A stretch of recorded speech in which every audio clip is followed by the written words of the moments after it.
In a game that's measured in hundredths of a second, your outcome can be impacted by the minutes you put in preparation, sometimes days, weeks, or months prior to you ever stepping on the range. I'm Branchwater Jack, and we're getting ready to box up some shot shells here on the firing line.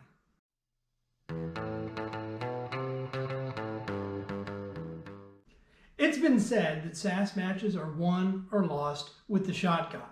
There are a lot of moving parts when we get to it, no matter what kind you're using. They're loaded off the body and under the pressure of the clock, and a lot of things can happen. We can fumble getting our shells off the body. We can fumble trying to get them into the gun. We can even have trouble getting the empties out of the gun once they've been fired. We can practice our technique in order to sharpen the mechanics of physically loading the shotgun, and a lot of time can be gained or lost right here in the reloading room. While the basics of reloading shot shells can be learned using a single stage or progressive press, or even using antique hand tools and a good reloading manual, there are a lot of secret things that you're going to learn by experiencing them along the way. Here are some tips that I've learned beyond just handling the shells once they come off the press. The first thing I do after I make a batch of shells is I let them rest. Unless I need them the next day for a match, I'll just keep all the shells in a bucket for at least a week or so. Over time, I have found that shells that checked out okay as soon as they came off the press swelled up a bit to the point where they were not usable anymore just a few days later. So now I just leave them to rest before I move on to the next step.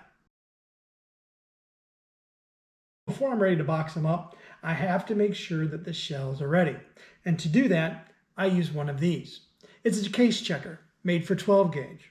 If the shell slides in and back out again without any issue, then the shell is good to go. If it doesn't drop in all the way, or if it gets hung up, for me, it goes in the practice box.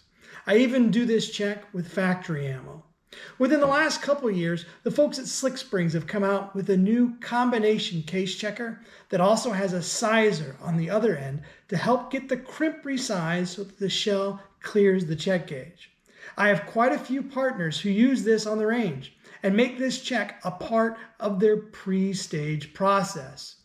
I prefer to do this at home, as I sometimes find that I just don't have the time to do this important check at the range. With reloaded hulls, the next thing I like to do is to clean and condition the hull.